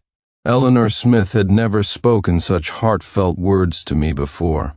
I nodded heavily but said nothing. Vicky's father also arrived quickly. His face was stern. He told Eleanor Smith that everything had been dealt with. Now they just needed to wait for Vicky to wake up. After watching over her all night, Eleanor Smith said to me, "You must be tired too.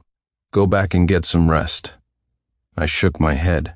"It's okay. I'm still young. You two go back first." Eleanor Smith frowned, about to say something, when my head suddenly swam. The world spun around me, and then everything went black. I fainted. When I woke up again, I was lying in the hospital bed next to Vicky's. When Eleanor Smith saw I was awake, she was very anxious. "How are you feeling? Are you uncomfortable anywhere?" "No." I shook my head. "How long have I been asleep?" "Not long." "The doctor said you were overly exhausted and need to rest well." I nodded, but saw Eleanor Smith's expression was a little complex. I asked confusedly, "Is there anything else?" Eleanor Smith sighed. "Vicky is pregnant, did you know?" I subconsciously pursed my lips, not knowing how to respond. I didn't want them to know. If they knew Vicky was pregnant with my child, they would definitely want her to have it. After all, they lacked an heir. After we divorced, they would definitely fight me for custody of the child. With their financial power, I wouldn't have any chance of winning. This was the family I had finally found after so much struggle. I couldn't allow this to happen. I remained silent. Eleanor Smith seemed to sense something and sighed after a long pause. "I don't want to interfere in your and Vicky's matters, but this child—" She looked at me. "The doctor said that as long as the mother is okay, the child will be fine. After Vicky wakes up, she will definitely keep this child. We hope the child grows up in a complete family." I frowned. "Auntie, the most important thing right now is whether Vicky can wake up." Eleanor Smith sighed. "Sincere Clark, Vicky has wronged you, but she truly loves you. She's just been spoiled and doesn't know how to express herself. Before leaving, she patted my shoulder. Don't worry. No matter what, the Smith family will protect you. That's what Vicky wants to see the most. I nodded. After she left, only Vicky and I remained.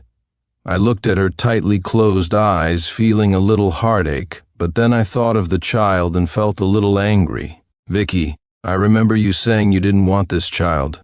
If you wake up and decide to have an abortion, then I hope you never wake up after I said that. She still didn't move. I couldn't help but give a bitter smile. Aren't you supposed to atone? Aren't you supposed to change? Are you just being lazy lying here like this? Chapter 19. I knew she couldn't hear me, but what Eleanor Smith said earlier had a big effect on me. I needed an outlet to express myself. Vicky, since you don't like children, when you wake up and give birth to her, I'll raise the child myself. But the child will still call you Mom. You're its biological mother. Even if we're divorced, we can still coexist peacefully. But I won't be living alone forever. Maybe before long your child will be calling someone else Mom. I said that to deliberately provoke her. I won't remarry. Maybe I'll date, but I won't enter marriage again. What do you think of Chloe Brown? She's liked me for so many years and saved my life. Maybe she'd make a good stepmother. Before I could finish, Vicky's fingers suddenly twitched. But it was just a twitch. She didn't wake up. I was very disappointed. Vicky, I'm not kidding. If you don't wake up soon, I'm really going to... Before I could finish, Vicky's eyelids suddenly fluttered. This time, I really saw it clearly. It wasn't my imagination. Dr. I was very excited and quickly called Dr. White over. Dr. White is a good friend of Vicky's.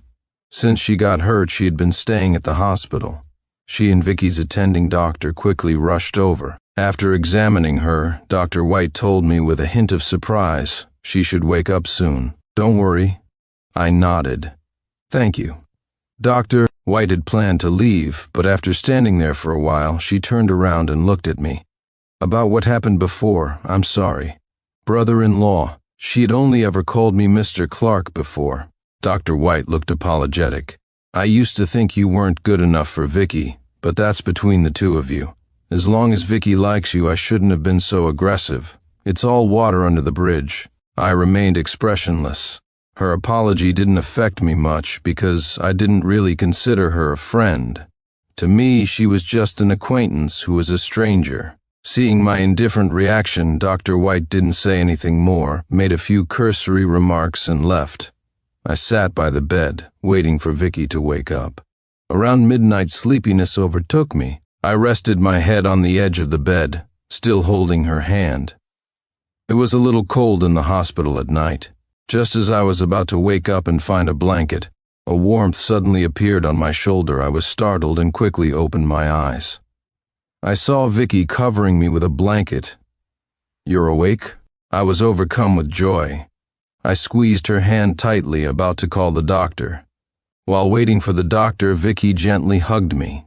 She said in a hoarse voice near my ear, "Don't let my child call someone else Mom." Her voice was muffled. She had just woken up and was already anxious about this. I was both irritated and amused. I pushed her away. Let's get your head checked first. Vicky finally woke up. The Smith family was naturally overjoyed. At the same time, the Reynolds family also breathed a sigh of relief. If something had really happened to Vicky, they probably would have had to kill Ethan Reynolds to compensate. Of course, that's an exaggeration, but for a struggling, wealthy family with many descendants like the Reynolds family, hindering someone's financial path is like killing their parents. As long as they could appease the Smith family and have them be lenient, they would do anything. Now that Vicky had woken up, the relationship between the Reynolds and Smith families could never go back to before. It was completely irreparable. After this incident, the way Vicky and I interacted became subtle. Before, we would argue and fight, but we never thought of breaking up. Later, it was because she said she didn't want children and would abort them if she got pregnant, which is why I had the thought of ending my life. After she woke up, she took me to a psychologist for comprehensive counseling to find the root cause. But when she learned the reason, the look of extreme remorse on her face is still vivid in my memory. She said, "Sincere Clark." Those were always angry words. How could I not want our child? She seemed very scared. She held me tightly. "You said at the time, if I got pregnant, would I be able to not care about Ethan Reynolds? Even if you argued with me again, I only took it as you being jealous and just needed some coaxing. I knew I had done wrong, but I always thought I had my reasons. I only wanted you to understand me, but I didn't understand your feelings. At the time you said those things, I thought you were seeing the child as a tool for gaining status and advantage. So I was very angry and said those things. But I never meant them. I understood what she meant. I had also said many hurtful things before, but that time she had truly broken my heart. Sincere Clark, give me a chance." Vicky's voice was extremely low. "I can't live without you, and I can't be without this child. See how I do, okay? If we're still like this in the future, then you can leave me, and I'll have no complaints. Sincere Clark, I want to try again. I love you that much. We were once so in love. If we end like this, I won't be reconciled. Why would I be reconciled?" But I genuinely didn't dare to try again. Everything she said was right. There was a lot of misunderstanding between us, but no matter how many misunderstandings there were, the hurt I had experienced was real. I was hurt too, Sincere Clark. Vicky cupped my face. We were like two porcupines, but I'm willing to retract my quills. End of full text, chapter 20. My mind was in turmoil. I didn't give her an answer for the time being. Vicky wasn't in a hurry either. She showed care and consideration within appropriate bounds, but didn't overstep. She had just woken up, and I told her not to worry too much about me and focus on her pregnancy. But she always said okay with her mouth, yet she knew every single detail of my life. I thought she was just being persistent, wanting to give the child in her belly a complete family. But later I realized that in our marriage it wasn't just me who cared about every little thing, she did too. After we got married, I always felt insecure, which is why I did a lot of things that annoyed her. I always thought our beginning wasn't glorious. You were with me because of an accident, and there were countless outstanding men outside. I was afraid that after seeing them, you would think I was just mediocre. One time, I couldn't help but tell her what was on my mind. Vicky, our positions were too unequal. I couldn't adjust my mindset at the time either, so when I proposed divorce, it wasn't just because of you. I also had problems. I didn't want to let myself spiral downwards anymore. When the topic came up, Vicky expressed only regret. Sincere Clark, I never thought about seeing other men. I liked you a long time ago, I just never found an opportunity. You thought that day was an accident, but did you ever think, even if I was drunk, I wouldn't let someone I didn't like be beside me? I was astonished and interrupted her. What do you mean? You weren't drunk that day. I had always felt guilty about that incident. That day she was completely drunk and seemed not to recognize anyone. But I was only slightly tipsy and quite clear-headed. Thinking back, I had taken advantage of the situation. But with her saying that, the shadows in my heart instantly dispersed. Vicky, if you were sober, why didn't you say so earlier? I always thought I had taken advantage. Vicky gave an apologetic smile. Sincere Clark, I was only in my early 20s then. I didn't want to be rejected, so I could only test you in that way. But I won't do that anymore. I couldn't help but blame her. If you had told me earlier, I wouldn't have been plagued by insecurity, let alone done those foolish things. She placed my hand on her chest. Yes, I was also very foolish. I clearly liked you, but I always put on an indifferent facade, just hoping to see you revolve around me. I clearly knew you didn't. I'd like Ethan Reynolds, but I still thought you were making a big deal out of nothing instead of resolving the conflict with my grandfather. Sincere Clark, I made many mistakes and misunderstood many things. If you hadn't lost your memory, I wouldn't have known how unreasonable I had been. That day we talked for a long time, clearing up everything from the past. Unconsciously, I fell asleep. By then she was over 6 months pregnant, her belly round. I picked her up from behind and gently placed her on the large bed. Vicky woke up and instinctively wrapped her arms around my neck.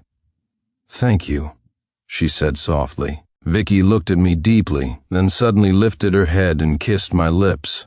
I said nothing, just felt it intently. After I don't know how long she let go of me. My face felt a little warm. I heard her say in a low, hoarse voice by my ear, "Sincere Clark, can we not get divorced?" I suddenly laughed out loud. I thought, given how passionately she was just acting, she would at least make some request that fit the current atmosphere. Unexpectedly, all she wanted was not to divorce me. Seeing me laugh, Vicky was a little displeased but didn't dare to say it directly. She could only playfully tickle me. "Don't laugh. Answer my question." I gradually stopped laughing, my face expressionless. Vicky panicked again. Okay, you don't have to answer my question. Things are fine just the way they are now." I understood her panic and sighed softly, stroking her cheek. "Vicky, let me think about it some more, okay?" Even though we had cleared up the misunderstandings between us, rebuilding trust in her was not an easy task, especially for a couple like us who had gone through so much hardship. Although we didn't cross the line, the scars remained. Rebuilding trust would take a very long time. She focused on her pregnancy.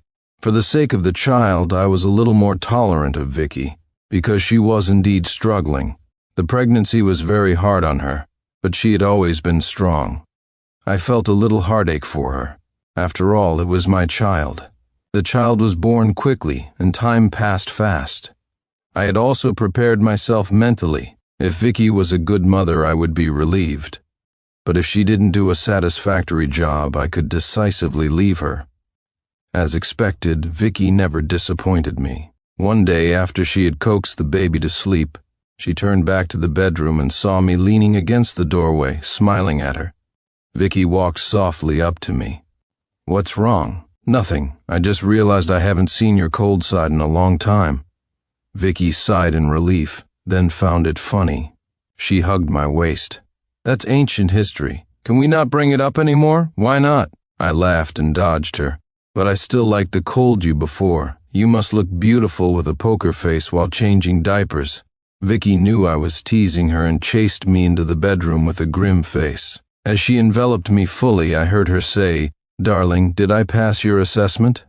I chuckled softly. "You passed, but there is a probationary period." "How long is the probationary period?" "A lifetime, I guess."